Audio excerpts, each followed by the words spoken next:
My dear friends, I am very happy to be here today for the inauguration of this first annual conference of Chief Secretaries of States.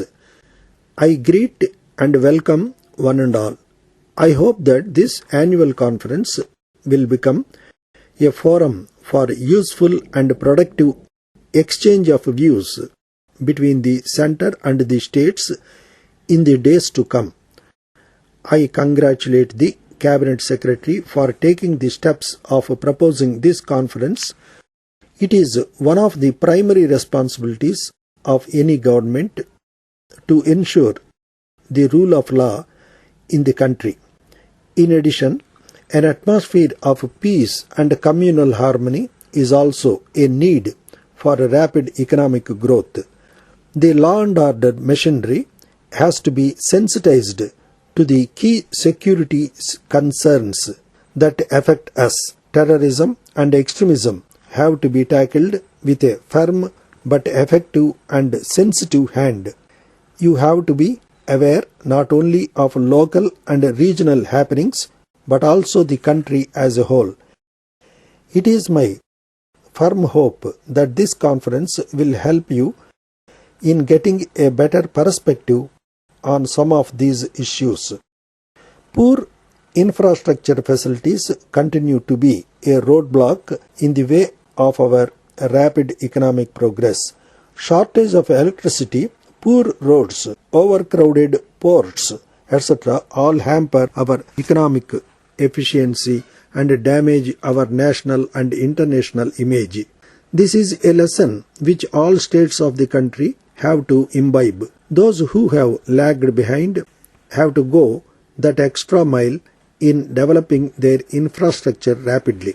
I would also like in this connection to refer to the need of putting in place requisite administrative structures to deal with the crisis arising out of what has come to be known as disaster management.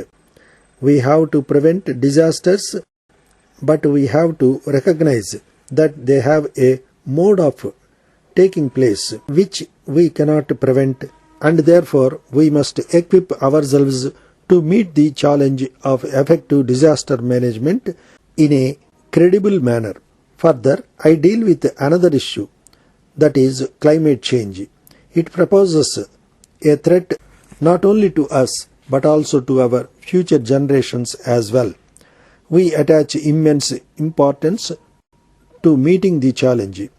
I am glad to say that we have launched a national action plan on climate change. This action plan consists of 8 national missions. The goals that we have set for ourselves are indeed ambitious. Much of the action in respect of the national missions has to be taken by the states.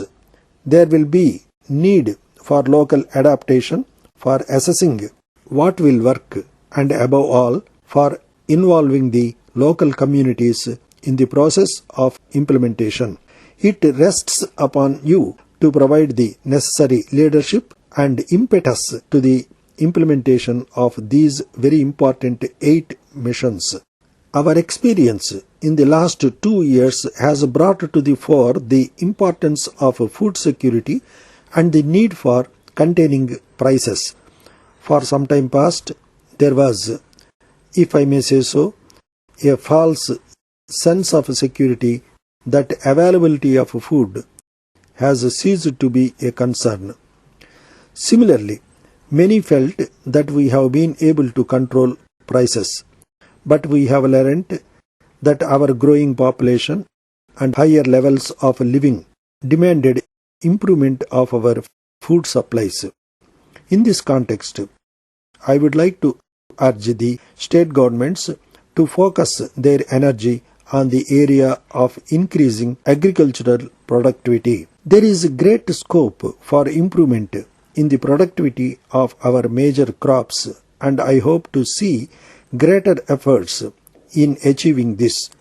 I would also suggest that the states must undertake to place some of their best agricultural production commissioners There are other issues included in the agenda of the conference, which I have not touched upon, but which are no less important. I hope and trust that they will also get the attention by the central government. I expect this conference will provide an opportunity for a free and frank exchange of views and for a better understanding of one another's problems. I hope that it will be a great experience for all those present here. The development of a country is largely a function of how committed people who manage the top administrative machinery of the country are to the challenges of a faster and equitable development, and therefore you shoulder heavy responsibilities in getting our country moving forward at a pace which we need to banish poverty, ignorance and disease from this land of ours. With these words, I wish you all the very best in your deliberations and in your endeavors.